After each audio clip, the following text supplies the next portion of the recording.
Star Wars Rebellion. One heck of a big box, that's for sure.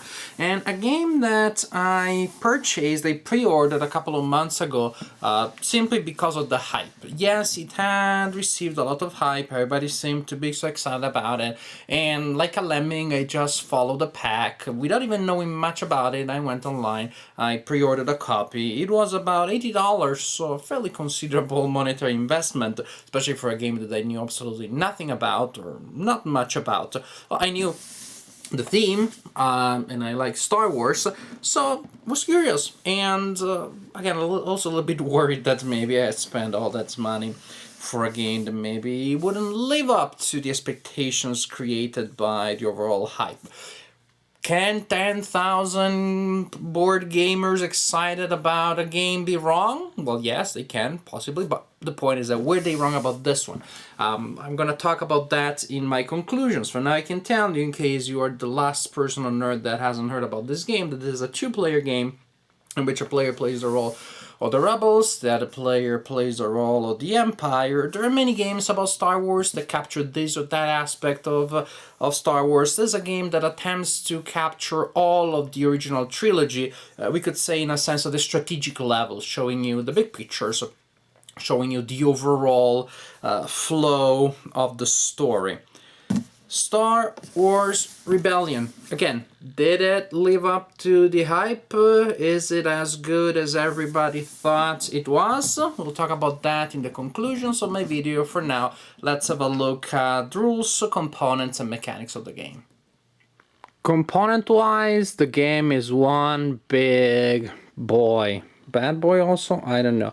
Lots and lots of plastic pieces or components representing units, characters, leaders represented by stand-up tokens like those ones, player aids, decks of cards, custom dice, and of course the ginormous and glorious board, which is actually two mounted boards that need to be placed adjacent to one another. Huge game full of components. Let's have a look at the board. It represents 32 planetary systems. Here's the heart of the Empire, always loyal to the Empire. The other systems are out for grabs, so the players will try to take control of them, to make them loyal to them, and to try to influence them in various ways. The players will place units on the board. There will be land units like the ones that you see there that have to stay on planets, and then also you have space units that fly from area to area and also need to transport the ground units that ain't gonna transport themselves from planet to planet, which makes perfect sense. A look at some of the planets to give you a sense of the play areas. As you can see, there are those hexagonal areas there by the name of the planet. That is where you place the token that represents the alliance, the allegiance of the planet. It may be a planet or a system that now is loyal to the rebellion, like you have in that case. It may be neutral when you don't have any such symbol. It may be loyal to the Empire, like in that case. And there's also another token that indicates, well, it's not another token, it's this other side of the same token that indicates subjugation, which is when the Empire places ground units on a system without having loyalty. Loyalty is gained by spending actions, by passing tests, by various game effects. If you have ground units there as the Empire player, then you subjugate the planet. It still counts as loyal to you in a sense, you still control it, but it doesn't produce as many resources to you as it would if you were fully loyal. Resources, yes, you can see that by the name there are icons that indicates the resources that the planet creates for you. And if you're subjugating a planet rather than controlling it through loyalty, then you only get the resource from the leftmost icon. There are also planets that are not, and planets that have those icons that produce resources are called populous. You also have planets that are not populous at all, like Hoth, and we know that. We know it doesn't have a big population. You also see a small number by the icons. So there is, for example, a 2 there, a 3 here. The number indicates where the resources are placed on the production track. So at the end of the turn, well, spoiler, what happens at the end of the turn? At the end of the turn, you get to produce resources, or at least at the end of many turns. Those resources don't necessarily go in play immediately. They're placed on that track there, and then after that, they are slided down by one space, and the resources that are in the area 1 and are slided down enter the game. So if a planet produces resources, level 2, they're placed there, and then they will slide down and they will reach the board. So it takes a while to produce resources, it takes a while to have resources in play. Also, one of the systems on the board hosts the Rebel base, whose location is kept secret from the Imperial player.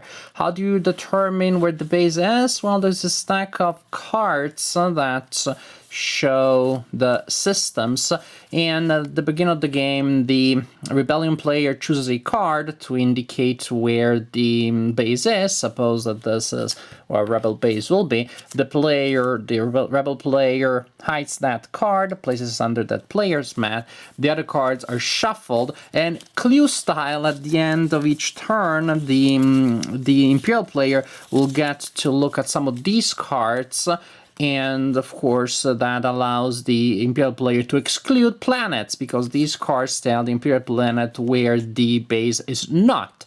Also, when you move units on the board, when you move ground units in an area as the Imperial player, the Rebellion player has to tell you whether or not the base is there. So between bringing ground units and having a look at these cards, also by acquiring loyalty of planets, you get to learn whether the base is there. Putting together all this information, the Imperial player is trying to figure out where the base is. The Imperial player wins if he ever has control of the Rebel base. So first you need to find it and to destroy it. There is a space on the board that represents what units, what ground units, and not necessarily only ground units, are in the Rebel base. So we know that these are the units that are in that base, and in this case, in this example. So the Rebel player will need to destroy those. If the Imperial player. If the Imperial player is ever in the Rebel base space and there are no units defending it, the Imperial player wins the game. The Rebel player is trying to survive, so to protect the base for long enough. This is the turn track. At the end of each turn, the turn marker will, of course, go up by 1. And you see those most symbols there tell you when you will receive new leaders, that is the symbol, or when there will be new production, that is the symbol. There's also this other marker here, which is the reputation marker. When the Rebel player performs actions that improve their reputation in the galaxy, the marker is moved in this direction. If the two markers, the turn marker and the reputation marker, are in the same space, the Rebel player wins the game. So basically, you're trying to survive for long enough and to build enough reputation to gain good influence in the galaxy as the Rebel player, to win the game, as the Imperial player trying to find and destroy the Rebel base before that happens. Each player has a pool of leaders. Well, you start with a small pool, and then during the game you receive more leaders based on various game effects and things that happen.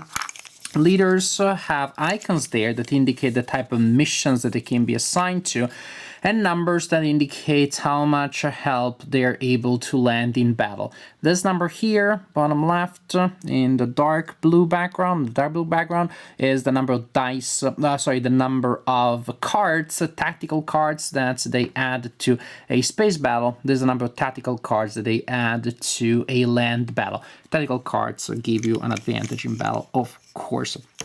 Now, a turn starts with the assignment phase, during which players decide which missions they're going to attempt. Each player will have a hand of mission cards coming from a unique deck. There is a deck for the Rebellion, a deck for the Imperial player, providing the opportunity to perform different missions.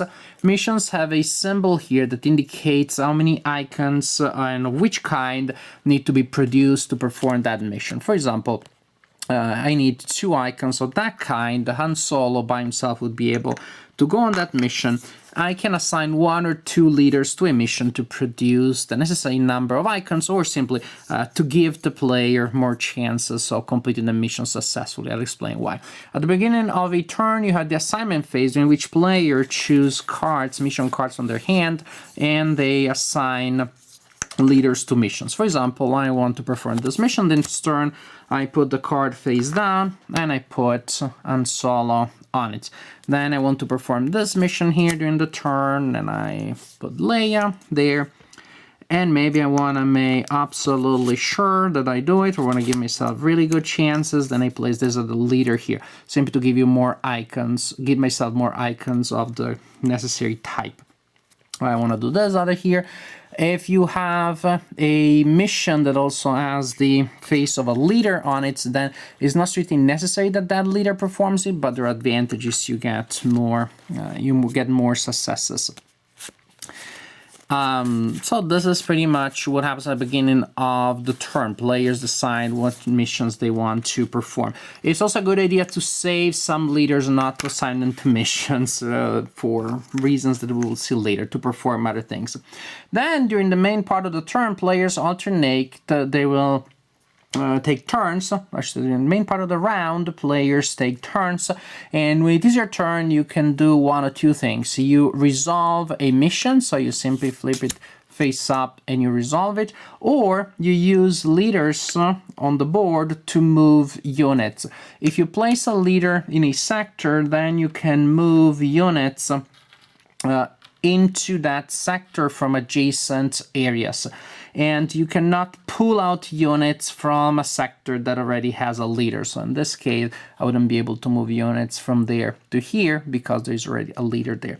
So you don't put a leader where the units are to send them out. Counterintuitively enough, units only go to leaders. You attract them like a magnet.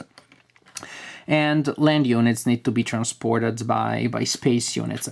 If your movement causes units of both sides to be in the same area, then you need to resolve a battle. Battles may be only space battles in case both sides only all have space units there. It can be only, or it can be a land battle. It can be a land and space in case both players have both types of units there. So movement can trigger a battle, but we'll talk about battles later. Speaking about missions, the effects of the missions are described simply at the bottom of the card. And the effects will start with the resolve, the word resolve with the word attempt. The word resolve indicates a mission that cannot be opposed by the opponent. You flip the card face up and you resolve whatever effect is described there. Attempt means that the outcome is not certain. The opponent may try to oppose you by placing a leader that also meets the requirements of the mission that is being opposed. So you reveal the mission. It says attempt. The opponent has a chance, if they still have some leaders available, to use them to oppose. In case the opponent decides to oppose a mission, then both players roll dice. You roll these custom dice. The dice have 1 of this symbol here, then they have 2 blank, 1 of this symbol here, and 2 of these symbols here. These dice are used both when resolving missions, opposed missions, and in combat, and the symbols mean different things. When you're trying to resolve a mission, both the active player and the opposing player will roll dice independently. Blanks are failures, of course. This symbol and this symbol simply represent a single success. This symbol here represents 2 successes. So this is a hugely successful roll. If the active player has more successes than the opponent, then the mission is resolved normally. Otherwise, the mission is opposed and it is not resolved. And if you resolve the mission successfully, then you simply perform the effect described on the card. Combat is fun. The combat stats, the combat values of your units are described on these 2 player rates, 1 for the Rebel player, 1 for the Imperial player. For each type of units, well, you have a number here that tells the number of ground units that it can transport. And you will notice that TIE fighters need to be transported just as ground units. And these icons here indicate the production value. So if you have an effect that produces an orange triangle, that means you can produce a stormtrooper. If you have an effect that produces this kind of thing, that is the thing that is produced. To produce the Death Star, you need to use special effects coming from cards. These icons here indicate the combat values. So the number that is the closest to the icon, well, no, the number that is on the right is the number of health points or hit points, call them whatever you want. When they go down to 0, because hits have been inflicted, sufficient hits have been inflicted, the unit is removed. And if a unit takes enough hits to, well, damage it but not destroy it, then you keep track of the number of hits using these tokens from turn to turn.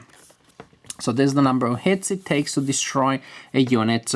And these are the dice that the unit rolls in combat. So a TIE fighter will roll a single black die, the assault carrier a black die and a red die, and so on and so forth. The dice actually have the same combination and number of symbols on them. It is just that usually black dice hit black targets and red dice hit red targets. That is the only difference. So you collect all of the dice that come from the units that you have in play, up to a maximum of 5 red dice and 5 black dice for a player. You roll all the dice that you have in combat and you total the number of hits. This is a regular hit that goes to a target of the same color. So this hit, I have to assign it to a black target. If there aren't any, then it's wasted. This hit is a special hit because it doesn't have to be assigned to a target of the same color. So this can be assigned to a red or a black, and this one also can be assigned to a red or a black. At the beginning of the battle, actually, pretty important, players may receive tactical cards depending on the leaders that they have there. Remember those numbers? That is the number of cards that are produced. This deck of cards is used for space battles, this one for land battles. So you receive cards based on the number of cards that your leader produces, and you can use them during the turn, and simply they give you several types of effects, and the effect is described at the bottom of the card. Why did I mention that when I was talking about the icons? Because this symbol here, which means 2 successes when you're rolling dice to oppose missions, when the symbol is rolled in combat, it means that you can draw a card, a tactical card, or some tactical cards have that symbol printed on them, and so you need to spend that symbol to play the card. So basically, the symbol allows you either to draw a new card or to activate a particularly good tactical card that you may already have in your hand.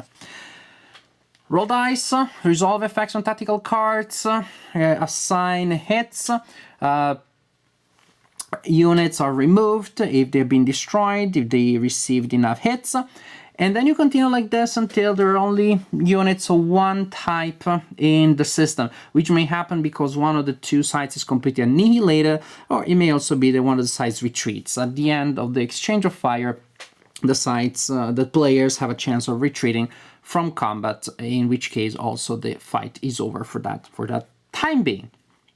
So this is how the main rounds happen. After the assignment phase, you move units on the board, resolving battles from time to time. You resolve missions, and when both players are done moving and resolving their missions, you have a refresh phase where you retrieve your leaders, you draw new mission cards for next turn. You, if the Imperial player, launch probe droids, so you get to draw cards and know where the Rebel base is not. The Rebel player during the refresh phase also gets special cards that give them special missions, special type of objectives, and if the conditions of those objectives are met, the player gets to move the reputation marker that I showed you earlier. Finally, you advance the time marker on the board, on the turn track, and due to that, players may receive new leaders and or they may receive production. Continue like this until one or two players wins. The Imperial player, if he destroys the Rebel base, the Rebel, if the Rebel player builds enough reputation and stays in play long enough. Yes, yes, yes, this is a remarkable game. Absolutely a game that I love desperately. It is Star Wars in a box. Now, I know some people consider Imperial Assault Star Wars in a box.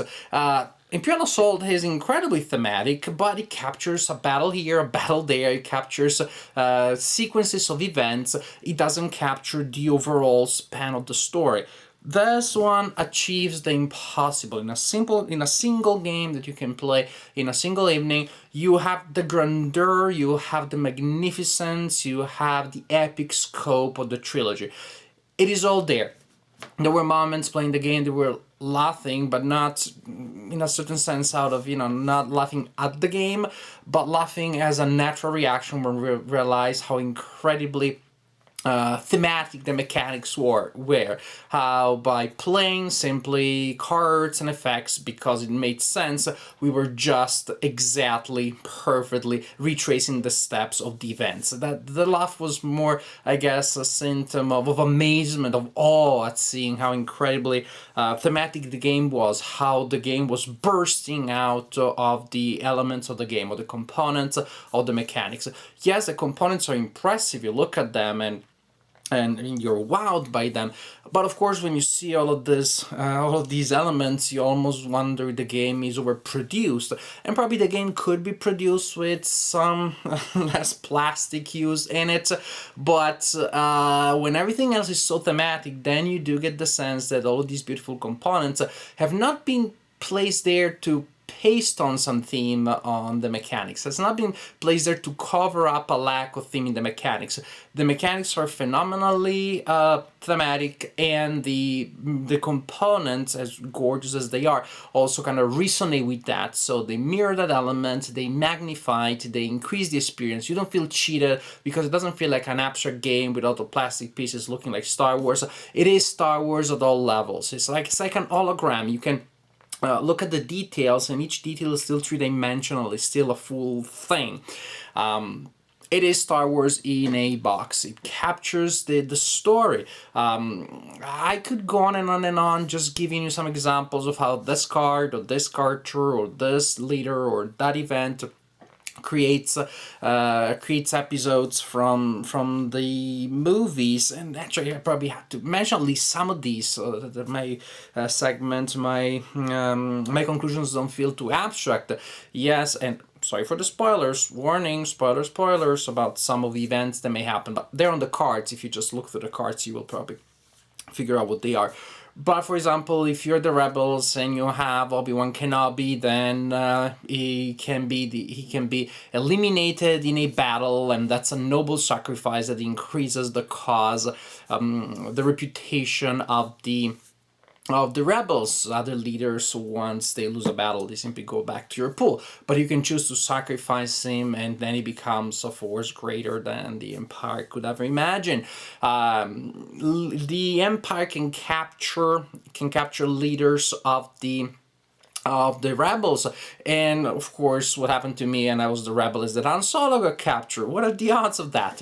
There are just a lot of these elements that really feel like they're coming out of the movie, and when you have not just one or two but so many coming out, again you have a sense of playing almost like a variant, almost like a what if in the movie. So almost like you had a DVD with a lot of variant scenes, and you can put them together and re-edit the movie, and it's not a dry process that is just that for its own sake, but it's something that happens as you're actually looking at the board and thinking of the strategy and having fun playing the game. And you also have this alternate version of Star Wars that take shapes from the components and through the mechanics. And I mentioned specific episodes like Obi-Wan Kenobi or Han Solo being captured, but again, it works at all levels. You have the overall sense, you have the overall span of the movies. At the large level, Again, at the individual level, the leaders feel like they're doing what they should be doing, by using them in ways that make sense strategically. That is by exploiting their strengths and not to send them where they're not good at doing certain things. You are also playing thematically. Again, the leaders have been designed in such a way that if you want to use them well in a way that makes sense within the parameters of the game to win the game, you're also playing thematically because you send them to do the kind of things that they would do in the movie. So at the individual level, it makes sense, it's thematic. But I said it works at all levels because also at the large at the highest level, if you look at the rebellion and the empire's two blocks, those also have to have an overall philosophy and overall flavor that is reminiscent of the original theme. The empire is big, strong, outnumbers the rebellion everywhere and everywhere, can destroy the rebellion in a frontal battle, but the rebellion is very sneaky, and as the rebellion you have all of these challenges that come from, in fact, having to be secretive and fluid, unpredictable. Don't take a stand where it doesn't make sense. Be ready to relocate. Be ready to sacrifice some of your units if that means that you're misleading the opponent into doing something else. Every time that you come out of the shadows, the Empire is there ready to really to bash you. So you have to come out when it is the right time. You have to use a variety of techniques to surprise the opponent, to be where the opponent doesn't expect you to be. So as the rebellion, it's kind of, I find the rebellion side to be a little tougher to play because you have to be creative, you have to be incredibly flexible, and you have to pursue many small objectives.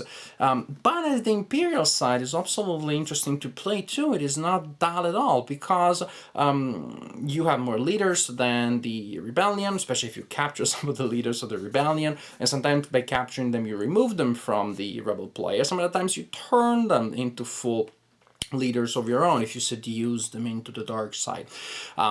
So you have all these advantages of the leaders, but you also have a lot of things to do. And you kind of can choose how to budget your leaders. As the Imperial player, you can try to simply get in the way of what the Rebel player is doing at any given time. Every time that they attempt a mission, then you send some of your leaders to stop them. And in the meanwhile, you're also pursuing your missions. But in the case you're spending your leaders in these two pursuits, the one thing they're not doing is to move your units around, which is something that is useful if you're trying to actually go and look for the rebel base. So that's something that should not be neglected. And if you start moving around fast and kind of like using your leaders to expand around the galaxy, just simply going combing every planet to see if the rebel base is there. If you start expanding there, of course, then you're spending your leaders, you're spending your resources to do that, and the rebel play is getting away with more missions that may give them reputation, may give them that advantage there. So there's still, you're in a sense reacting to what the rebel player is doing as the Imperial player, but there's still challenges. You have a huge amount of resources, and yet resource management is still a key element for the Imperial player. It is also very important for the rebel player because your resources are so limited and there are so many different things that you need to do. So the two sides playing completely different ways, huge replay value thanks to this, and simply huge replay value in general because with so many missions, so many possible ways that the game can go, so many different interactions that may emerge, the game is a game that I think will remain fresh for a long time. And each game will be almost magically a variant on the Star Wars original trilogy, one that will suck you in with an incredible, hypnotic amount of theme, and at the same time it remains very playable, it doesn't feel fiddly, it doesn't feel overcomplicated. It remains very playable as a game. You have the game, you have the story, you have the atmosphere, all into, I was going to say, a small package. It's small if you consider that there is a galaxy in here and you really get the sense of the sci-fi epic scope. So it's a relatively small box that contains a galaxy thematically and a galaxy of fun and adventure. Gosh, that was a weird metaphor. I think you get my point. Star Wars Rebellion is an excellent game. I loved it. I simply love it. To me, it's even better than I expected. Yes, it lived up to the hype. My expectations were very high, and it exceeded expectations even. Star Wars Rebellion, not a cheap game, but definitely a game that is worth the expense. Absolutely an excellent game. Star Wars Rebellion by Fantasy Flight Games. I hope you give it a try because really, I don't think you'll regret it. Such a great game.